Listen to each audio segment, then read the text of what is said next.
ఒక్క అవకాశం దొరికితే చాలు. కట్నం సినిమాలో మనకు రవితేజ సార్ నాకు ఒక్క అవకాశం దొరికితే చాలు, నన్ను నేను ప్రూవ్ చేసుకుంటాను అనే వాళ్ళు ఎవరైనా ఉంటే, అట్లాంటి బిజినెస్ ఏదైనా మీకు కావాలని కోరుకుంటే అది that is Vestige winning team. మీరు డిసైడ్ చేయండి లైఫ్ లో, సార్ నాకంటూ ఒక పెద్ద డ్రీమ్ ఉండాలి, నాకంటూ ఒక పెద్ద సక్సెస్ ఉండాలి, ఇట్లాంటి డ్రీమ్ కనుక మీరు పెట్టుకొని వచ్చుంటే నేను చెప్తాను ఫ్రెండ్స్, వెస్టీజ్ లో లేనిదంటూ లేదు ఫ్రెండ్స్. కానీ మీరు దాన్ని ఎంచుకొని వర్క్ చేయగలిగితే, సో వెస్టీజ్ మీ దగ్గరికి వచ్చిందంటే మీ పూర్వజన సుకృతం, మీ పెద్దలు ఏదో ఒక జన్మలో అదృష్టం చేసుకుంటే తప్ప ఈ బిజినెస్ అవకాశం రాదు. 6.5 సంవత్సరాలు నేను పోరాడితే ఈ బిజినెస్ లోకి వచ్చాను. ఈ రోజు వచ్చి 2 కోట్లు ఈ పక్క వీధిలోనే నేను ఒక 2 కోట్లు పెట్టి ఇల్లు కట్టించాను. ఒక 55 లక్షలు పెట్టి మెర్సిడీస్ బెంచ్ కొన్నాను.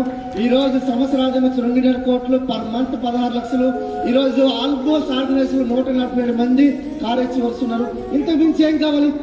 లైఫ్ లో నా ఫోటో ఎవరు పెట్టుకోడు. పోలీస్ డిపార్ట్మెంట్ లో ఎంతో మంది సాయం చేస్తున్నాం, చాలా మంది సాయం చేసి నా ఫోటో ఎవరు పెట్టుకోలేదు. కానీ ఈ రోజు 100 మంది 1000 మంది ఇంట్లో నా ఫోటో ఉంది. So thank you very much and back to you.